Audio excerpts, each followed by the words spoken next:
Hello students, आपका स्वागत है मौलिक क्लासेस की इस ऑनलाइन लेक्चर वीडियो में। मेरा नाम तनुज कुमार और मैं इस चैनल के माध्यम से आपके सामने स्टैटिस्टिक्स से रिलेटेड लेक्चर वीडियोस लेकर आता हूं। तो आज हम नई प्लेलिस्ट शुरू करने वाले हैं जिसका नाम है डिस्क्रिप्टिव स्टैटिस्टिक्स। तो इसमें हम बेसिक स्टैटिस्टिक्स को डिस्कस करेंगे। तो आज का जो टॉपिक है वो है रिप्रेजेंटेशन ऑफ डेटा। तो कैसे हम डेटा को रिप्रेजेंट कर सकते हैं, क्या क्या वेज होते हैं, क्या क्या मेथड्स होते हैं डेटा रिप्रेजेंटेशंस के, वो हम इस इन क्लासेस में हम आगे डिस्कस करने वाले हैं। तो देखिए, रिप्रेजेंटेशन ऑफ डेटा बेसिकली हम क्या कर सकते हैं, तीन तरह से हम अपने डेटा को रिप्रेजेंट कर सकते हैं। First one is tabular form. तो टेबुलर फॉर्म आप सबको पता है, टेबुलर फॉर्म इस तरह से रो और कॉलम्स में होता है। इस तरह की टेबल्स आपके पास होंगी तो इसमें आपको डेटा गिवन होगा। तो ये तो सिंपली हमारा क्या है, टेबुलर रिप्रेजेंटेशन है। अब इसके बाद आता है diagrammatic representation and graphical representation. तो भाई ये डायग्रामेटिक रिप्रेजेंटेशन क्या होता है और ग्राफिकल रिप्रेजेंटेशन क्या होता है और दोनों में क्या डिफरेंस है। तो देखिए, जब हम डेटा की बात करते हैं, हमने क्या किया, डेटा को कलेक्ट किया। तो जो कलेक्टेड डेटा होगा, जो एज इट इज़ डेटा होगा, वो डेटा हमारा रॉ डेटा कहलाएगा।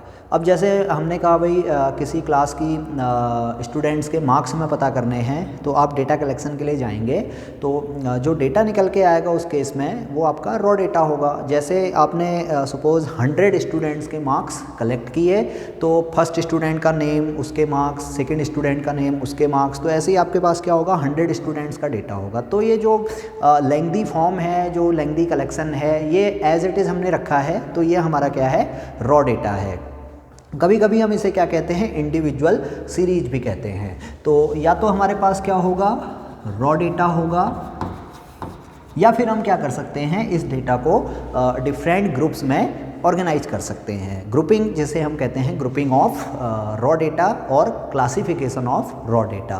तो क्लासिफिकेशन हम बेसिकली स्टर्जेस रूल के बेसिस पे हम करते हैं। तो उसके बेसिस पे हमें पता चलता है भाई नंबर ऑफ़ क्लासेस कितनी होंगी और उन क्लासेस की करस्पॉन्डिंग फ्रीक्वेंसीज़ क्या होगी। तो जो क्लासेस और उनकी करस्पॉन्डिंग फ्रीक्वेंसीज़ होंगी वो हमारा कहलाता है फ्रीक्वेंसी डिस्ट्रीब्यूशन। तो आपने देखा होगा जब आपको डेटा गिवन होता है तो इस तरह की फॉर्म में गिवन होता है। भाई यहाँ पे आपको सपोज़ मार्क्स गिवन है और इसके करस्पॉन्डिंग नंबर ऑफ़ स्टूडेंट्स आपको गिवन है। तो मार्क्स जैसे हैं 0 to 5, 5 to 10, 10 to 15 इस तरह से हैं, और इनकी करस्पॉन्डिंग फ्रीक्वेंसी सपोज 4, 3, 7। तो ये डेटा हमारा क्या हुआ है, ऑर्गेनाइज हमने किया हुआ है। पहले भी ये क्या रहा होगा, रॉ डेटा रहा होगा। जैसे 4 स्टूडेंट ऐसे होंगे जिनके मार्क्स 2, 3, 4 इस तरह से होंगे, और 3 स्टूडेंट ऐसे होंगे जिनके मार्क्स 5, 6, 7 इस तरह से होंगे, और 7 स्टूडेंट्स ऐसे होंगे जिनके मार्क्स बिटवीन 10 to 15 होंगे। तो वो जो रॉ डेटा था उसको हमने क्या किया, ऑर्गेनाइज कर लिया डिफरेंट क्लासेस में, और क्लासेस को हमने इस तरह से इंटरवल में डिफाइन कर लिया। तो जब इस तरह का डेटा आपको गिवन है तो ये कहलाता है फ्रीक्वेंसी डिस्ट्रीब्यूशन। और यहाँ पे क्या होगा, अगर क्लासेज हमारी क्या होंगी, डिस्क्रीट होंगी। अब डिस्क्रीट क्लासेस क्या है, अब देखिए यहाँ पे क्लासेस क्या हैं, इंटरवल्स में हैं। अगर इन्हीं क्लासेस को मैं इस तरह से लिख लूँ 5, 10, 15, तो ये क्लासेज अब मेरी क्या हो जाएंगी, डिस्क्रीट क्लासेज हो जाएंगे। तो आप यहाँ पे देख रहे हैं भाई जो डेटा ऑर्गेनाइज हो रहा है वो 2 तरह से हो सकता है। यानी जब आपको रॉ डेटा गिवन होगा तो इस रॉ डेटा को हम क्या कर सकते हैं, 2 कैटेगरी में ऑर्गेनाइज कर सकते हैं। फर्स्ट कैटेगरी होगी हमारी डिस्क्रीट और सेकेंड कैटेगरी होगी कंटिन्यूअस। तो ये हम क्या कर रहे हैं, ग्रुपिंग यहाँ पे कर रहे हैं। ग्रुपिंग हम यूज करेंगे, ग्रुप्स हम डेवलप करेंगे, डिफरेंट ग्रुप्स हम बनाएंगे। तो discrete groups and continuous groups. अब जो कंटिन्यूअस ग्रुप्स हैं उसे हम फ्रीक्वेंसी डिस्ट्रीब्यूशन कहते हैं। तो आई होप कि आपको ऑर्गेनाइजेशन ऑफ डेटा समझ में आ गया होगा। First one is raw data. Raw data is the data collected as it is.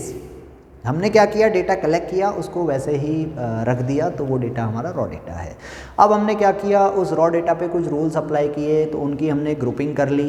Grouping 2 तरह से हो सकती है। तो 2 तरह के डेटा हमारे पास फिर फर्दर बन जाते हैं, discrete group data and continuous grouped data. तो जो कंटिन्यूअस ग्रुप्ड डेटा है वो हमारा फ्रीक्वेंसी डिस्ट्रीब्यूशन है।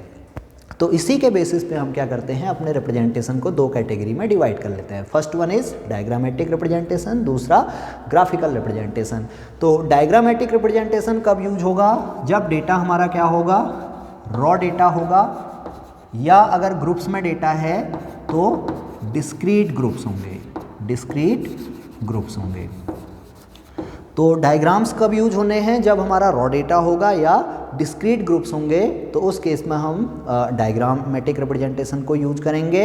और जब अब बचा क्या, अब बचा हमारे पास कंटिन्यूअस ग्रुप्स या जिसे हम कह रहे हैं फ्रीक्वेंसी डिस्ट्रीब्यूशन। तो जब हमारे पास फ्रीक्वेंसी डिस्ट्रीब्यूशन होगा तो उस केस में हम क्या करेंगे, ग्राफिकल रिप्रेजेंटेशन को यूज करेंगे।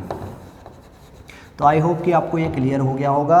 तो जब भी आपसे पूछा जाता है भाई कब आप डायग्राम्स यूज़ करेंगे, कब ग्राफ यूज़ करेंगे, तो आप कहेंगे भाई diagrams are used to represent raw data और डिस्क्रीट ग्रुप्स और individual series, whereas graphs are used to represent a frequency distribution.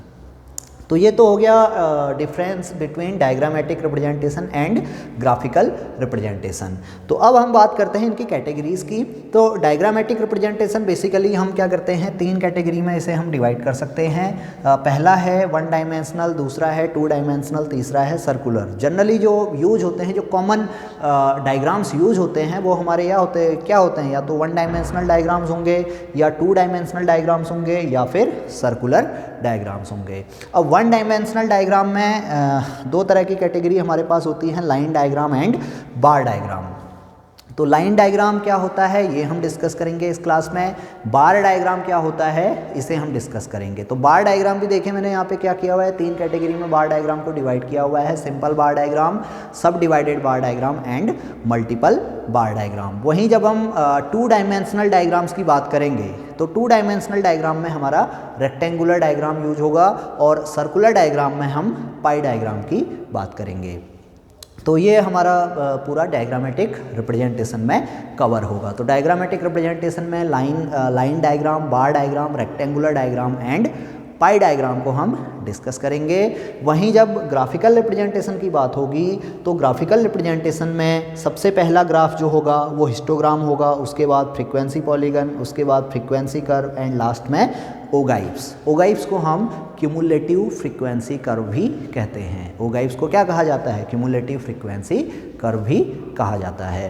तो इस फ्लो चार्ट को आप चाहें तो इसका स्क्रीनशॉट ले सकते हैं, ये आपको याद करने के लिए ईजी रहेगा।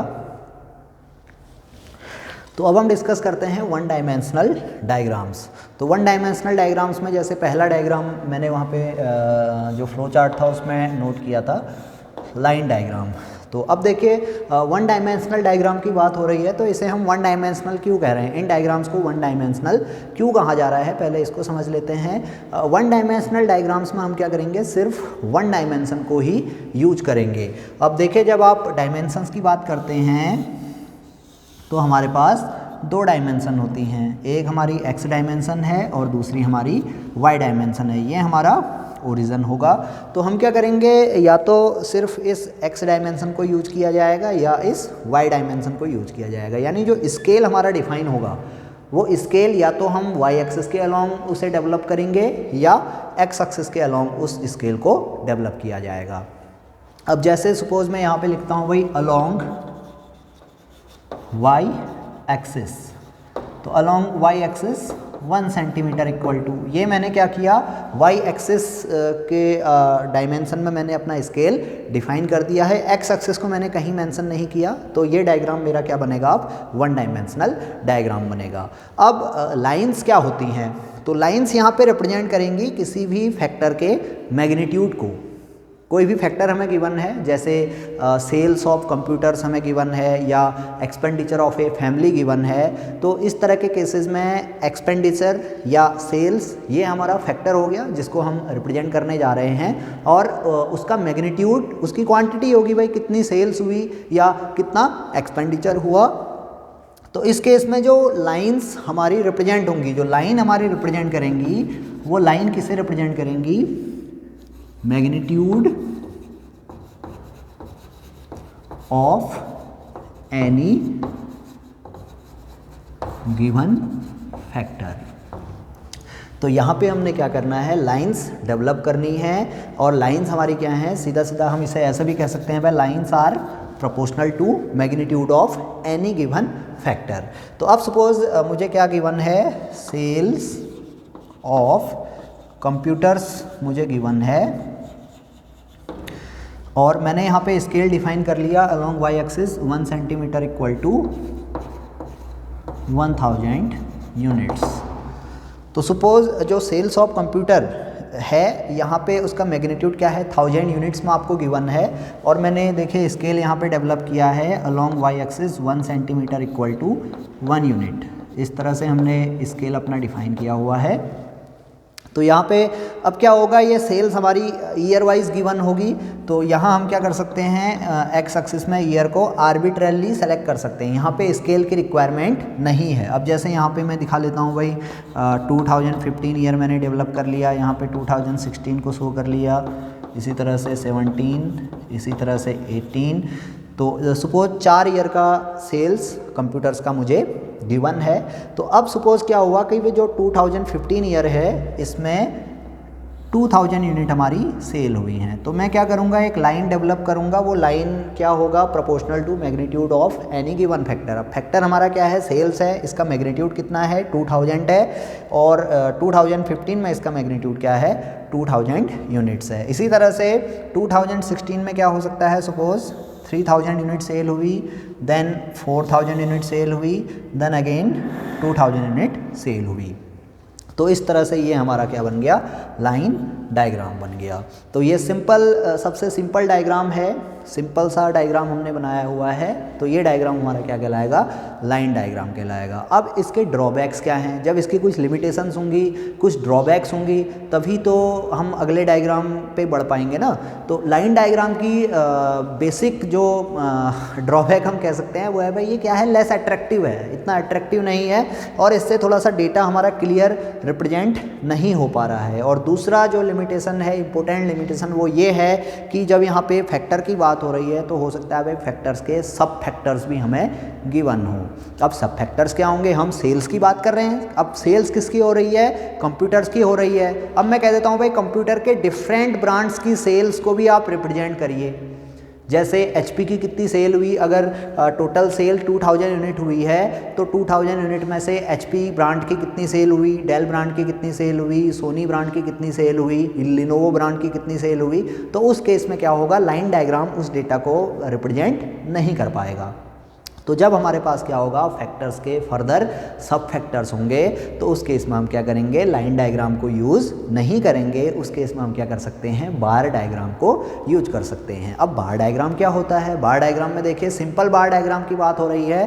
तो सिंपल बार डायग्राम और लाइन डायग्राम दोनों क्या हैं, आइडेंटिकल हैं। बस डिफरेंस क्या है, लाइन डायग्राम में लाइन्स है, सिंपल बार डायग्राम्स में बार्स हैं। बार्स क्या होते हैं, सिंपली रेक्टेंगल होते हैं, ऐसे रेक्टेंगल्स जिनकी लेंथ क्या होगी, मैग्नीट्यूड के प्रोपोर्शनल होगी, और विड्थ सबकी कांस्टेंट होगी, सेम होगी। तो जब हम बार्स की बात करते हैं तो बार्स की बात में क्या होगा, हमारे पास लेंथ है। तो लेंथ को हमने क्या करना है, लेंथ हमारा मैग्नीट्यूड के प्रोपोर्शनल होगा या उसके इक्वल होगा, और विड्थ हमारी क्या होगी, विड्थ हमारी कांस्टेंट होगी।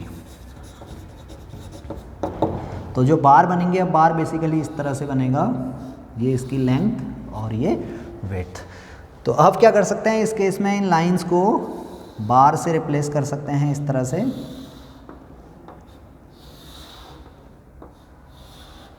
तो अब ये थोड़ा सा क्या है, अट्रैक्टिव है, दिखने में हमें अच्छा लग रहा है, स्ट्रॉन्ग रिप्रेजेंटेशन हो रहा है यहाँ पे डेटा का। हालांकि थोड़ा सा राइटिंग यहाँ पे मेरी ऑड है, तो हो सकता है उतना अट्रैक्टिव ना बने, लेकिन जब आप इसे स्केल से डेवलप करेंगे तो काफ़ी अच्छा डायग्राम ये बनेगा।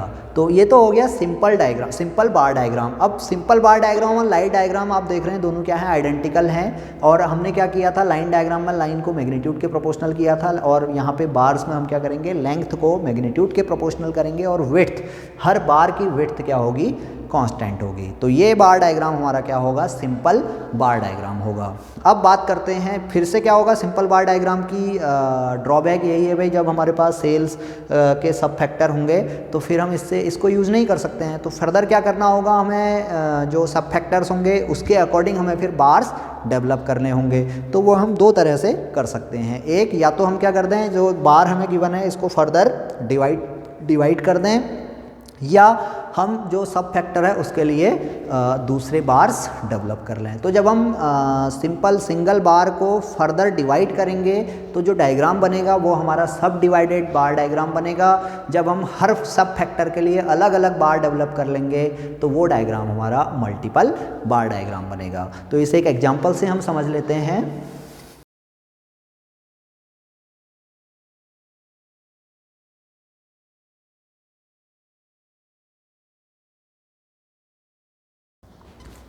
अब तो सपोज़ इस तरह का डेटा आपको गिवन है जहाँ पे सेल्स ऑफ कंप्यूटर आपका 1000 यूनिट्स में गिवन है, और इस सेल्स को हमने क्या कर दिया है, फर्दर सब फैक्टर्स में डिवाइड कर दिया। यानी अगर 2015 में सपोज़ टोटल 10,000 यूनिट सेल हुई हैं, तो 10,000 यूनिट्स में से हमने आपको बता दिया भाई HP की 3000 यूनिट्स हैं, डेल की 4000 हैं, लेनोवो की 3000 है। सिमिलर डेटा हमें क्या है बाकी ईयर्स के लिए गिवन है।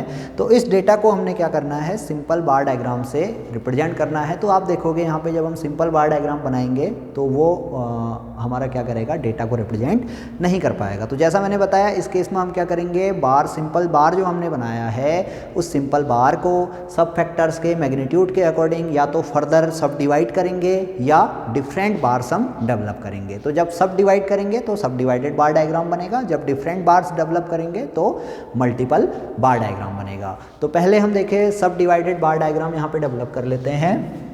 तो उसको बनाने के लिए अब यहाँ पे ये रूल तो रहना ही है भाई, ये सारे क्या हैं, वन डायमेंशनल डायग्राम है। तो हमने क्या करना है, एक ही डायमेंशन को यूज करना है।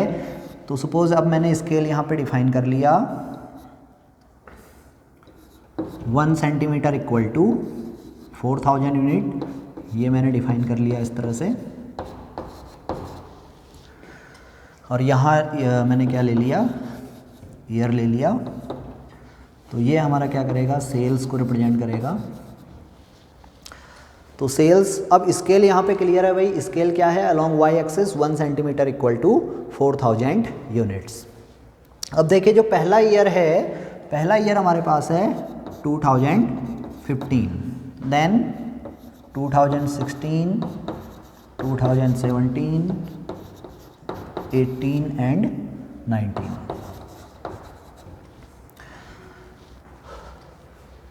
तो इसे रिप्रेजेंट करने के लिए हमें क्या करना होगा, पहले तो बार डेवलप करना होगा। जब हम सब डिवाइडेड बार डायग्राम की बात कर रहे हैं तो पूरा एक बार बनेगा जिसकी लेंथ क्या होगी, टोटल मैग्नीट्यूड के बराबर होगी। तो अब टोटल मैग्नीट्यूड के लिए हम क्या कर लेते हैं, इनका टोटल निकाल लेते हैं कि वह हर ईयर में टोटल सेल कितनी हुई है। ये मैं यहाँ पे कैलकुलेट कर लेता हूँ। तो देखिए फर्स्ट जो हमारा ईयर है 2015, तो 2015 में टोटल सेल कितनी हुई है, 10,000 यूनिट्स की हुई है। देन 2016 में टोटल सेल हमारी 12,000 यूनिट्स की हुई है। Then 15,000, then 20,000, then 8,000। तो इस तरह का डेटा हमें गिवन है। तो मैं क्या करूँगा भाई, 2015 के लिए एक बार बनाऊँगा जिसकी लेंथ क्या होगी, 10 के इक्वल होगी। तो ये 10 यहाँ पे कहीं होगा। तो आप जो है स्केल का यूज करेंगे तो काफ़ी अट्रैक्टिव बार डायग्राम बनेगा। तो ये पहला बार हमें मिल जाएगा 2015 के लिए। इसी तरह से 2016 के लिए लेंथ कितनी होगी, 12 यूनिट की होगी।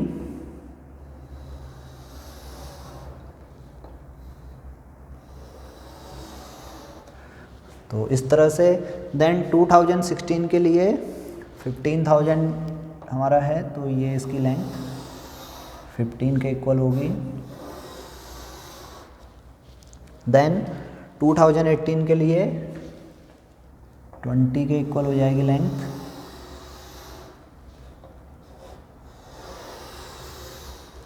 और लास्ट ईयर 2019 इसके लिए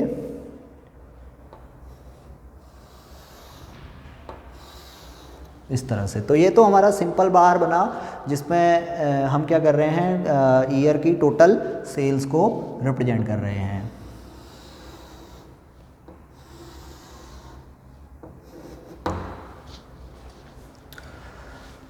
तो अब हमने क्या करना है भाई, इनके सब फैक्टर्स को भी रिप्रेजेंट करना है। तो सब फैक्टर्स को रिप्रेजेंट करने के लिए देखिए, अब पहला सब फैक्टर हमारा HP है, तो HP की टोटल सेल कितनी हुई है, 3000 हुई है। तो सिंपली मैं क्या करूँगा, जो 2015 में जो बार हमने बनाया है इसको 3 यूनिट पे कट कर दूंगा। तो ये 3 यूनिट यहाँ पे है, तो यहाँ पे मैंने इसे कट कर लिया और इसे आइडेंटिफाई करने के लिए मैंने क्या कर दिया, इस तरह की शेडिंग दे दी और ये शेडिंग मैं क्या करूँगा, यहाँ डिफाइन कर लूँगा। तो शेडिंग मैंने यहाँ पे डिफाइन कर ली भाई, इस तरह की शेडिंग मेरा क्या है, HP को रिप्रेजेंट करेगा। उसके बाद देखिए नेक्स्ट हमारा डेल है ब्रांड, इस डेल की सेल कितनी हुई है, 4000 यूनिट हुई है। तो अब यहाँ तक टोटल सेल कितनी हो गई है, 7000 हो गई है। हमने ऑलरेडी 3 पे कट कर लिया है ना, तो अब टोटल सेल कितनी हुई है, टोटल सेल 7000 हो गई है। तो 2015 वाले बार को हम क्या करेंगे, 7 पे कट करेंगे, तो ये ऑटोमेटिकली क्या हो जाएगा, ये पोर्शन हमारा डेल को रिप्रेजेंट करेगा। तो इसकी शेडिंग मैं इस तरह से कर देता हूँ और ये शेडिंग मैं यहाँ पे डिफाइन भी करूँगा इस तरह से। ये मेरा किसको रिप्रेजेंट करता है, डेल को रिप्रेजेंट करता है। अब बाकी जो बचा 3000 वो ऑटोमेटिकली यहाँ पे आ जाएगा, ये होगा हमारा लिनोवो को रिप्रेजेंट करेगा, इसलिए मैं ब्लैंक ही रखता हूँ। तो जो ब्लैंक पोर्शन है ये मेरा क्या है, लिनोवो को रिप्रेजेंट करता है। तो ये मैंने क्या करा, पहला बार बना लिया। तो अब आप देख रहे हैं जो बार्स हैं वो क्या हुए हैं, फर्दर सब डिवाइड हुए हैं। तो ये डायग्राम हमारा क्या कहलाएगा, सब डिवाइडेड बार डायग्राम कहलाएगा। तो इसी तरह से हम बाकी बार्स को बना सकते हैं। अब देखिए ये हमारा 4 पे कट होगा, इसके बाद ये 4 + 5 9 पे कट हो जाएगा। इसकी शेडिंग हमने इस तरह से करी हुई है और ये ऑटोमेटिकली 3000 हमारा कैलकुलेट होके आ जाएगा। देन 2017 में हम 3 पे कट करेंगे,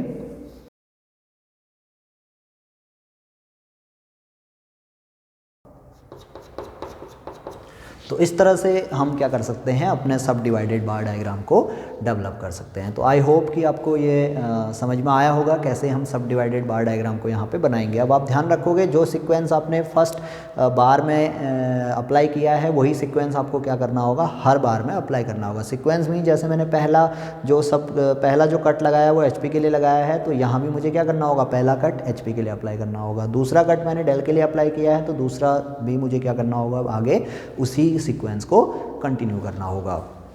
तो ये बार डायग्राम हमारा कहलाया सब डिवाइडेड बार डायग्राम। तो आप देख रहे हैं इसमें मैंने क्या किया है, सिर्फ इस डायमेंशन का यूज किया है। यहाँ मैंने आर्बिट्रली ईयर को चूज किया है, लेकिन यहाँ स्ट्रिक्टली मैंने क्या किया है, यूनिट के अकॉर्डिंग इनकी लेंथ को डेवलप किया है। तो इसलिए ये डायग्राम हमारा क्या है, 1 डायमेंशनल डायग्राम है। तो आई होप कि आपको समझ में आ गया होगा सब डिवाइडेड डायग्राम क्या होता है। अब बात करते हैं मल्टीपल बार डायग्राम की। तो मल्टीपल बार डायग्राम में हम क्या करेंगे भाई, मल्टीपल बार डायग्राम में हम मल्टीपल बार्स डेवलप करेंगे। तो इसे यहीं पे हम बना लेते हैं। तो देखिए ये मैंने अपना डायमेंशन यहाँ पे रेडी कर लिया है। अब आप देखेंगे यहाँ पे थोड़ा सा स्केल में मैंने चेंज किया है। यहाँ मैंने 1 सेंटीमीटर = 4000 लिया था, यहाँ पे मैंने स्केल लेंथी लिया है क्योंकि मुझे टोटल पे यहाँ पे बार डेवलप करने थे। यहाँ पे मैंने क्या कर लिया, स्केल अपना स्मॉल कर लिया क्योंकि मुझे क्या करना है, यहाँ पे इंडिविजुअल बार मुझे बनाने हैं। मैंने बताया था मल्टीपल बार डायग्राम में क्या करेंगे, सब फैक्टर्स के लिए अलग अलग बार्स को हम डेवलप करेंगे। तो अब देखिए जैसे पहला ईयर है 2015, तो 2015 के लिए HP का टोटल सेल कितना है, 3000 यूनिट है। तो हम HP के लिए एक अलग से बार बनाएंगे जिसकी लेंथ क्या होगी, 3000 यूनिट की होगी। तो ये हमारा HP के लिए बार बन जाएगा। उसके बाद हम क्या करेंगे, एडजेसेंट डेल के लिए बार बनाएंगे। तो डेल का बार कितना होगा, 4000 यूनिट को रिप्रेजेंट करेगा। तो इसी में हम इस तरह से यहाँ पे बना लेते हैं। तो ये बार हमारा क्या करता है, डेल को रिप्रेजेंट करता है। देन 3000 हमारा लिनोवो के लिए है, तो इसको हम इस तरह से बना लेंगे। तो ये हमारे बार डेवलप हो गए। अब हमें आइडेंटिफाई करना है, तो मैंने वही शेडिंग अप्लाई कर ली इस तरह से। तो शेडिंग मेरी वही चल रही थी जो मैंने पीछे एग्जांपल में लिया था। ये हमारा HP को रिप्रेजेंट करेगा और ये हमारा शेडिंग, ये वाली शेडिंग डेल को रिप्रेजेंट करेगी और जो ब्लैंक शेडिंग है ये लिनोवो को रिप्रेजेंट कर रही है। तो ये अब देखिए यहाँ पे मैंने क्या किया, मल्टीपल बार्स बना लिए सब फैक्टर्स के अकॉर्डिंग। तो ये मेरा मल्टीपल बार इस तरह से डेवलप हो जाएगा। तो अब देखिए 2016 के लिए क्या होगा, 4000 के लिए एक बार बनेगा जो HP को रिप्रेजेंट करेगा। देन 5000 डेल को रिप्रेजेंट करेगा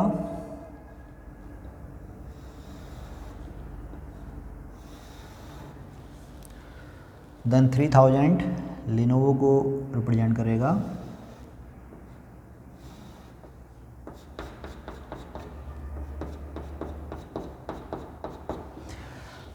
तो इस तरह से हमने 2016 के लिए बना लिया। सिमिलर वे में हम क्या कर सकते हैं, बाकी ईयर्स के लिए मल्टीपल बार्स बना सकते हैं। तो कैसे बनाएंगे देखिए।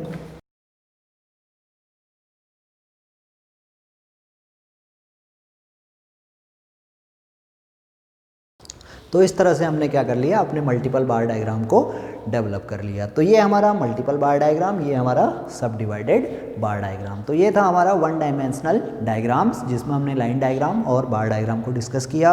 आई होप कि आपको ये लेक्चर वीडियो समझ में आया होगा, आपको समझ में आ गया होगा भाई वन डायमेंशनल डायग्राम्स क्या होते हैं और कैसे हम लाइन डायग्राम बनाएंगे, कब हम लाइन डायग्राम बनाएंगे, कब हम बार डायग्राम को यूज करेंगे। तो आगे की लेक्चर वीडियोज़ में हम डिस्कस करेंगे two dimensional diagrams and circular diagrams. तो अगर आपने अभी तक हमारा चैनल सब्सक्राइब नहीं किया है तो प्लीज़ आप हमारे चैनल को सब्सक्राइब कर लीजिए, ताकि कोई भी लेटेस्ट वीडियो हम यहाँ पे अपलोड करें तो उसका नोटिफिकेशन आपको मिलता रहे। और अगर आपको ये वीडियो पसंद आया है तो इसे आप लाइक करेंगे, अपने फ्रेंड्स में शेयर करेंगे। Thank you.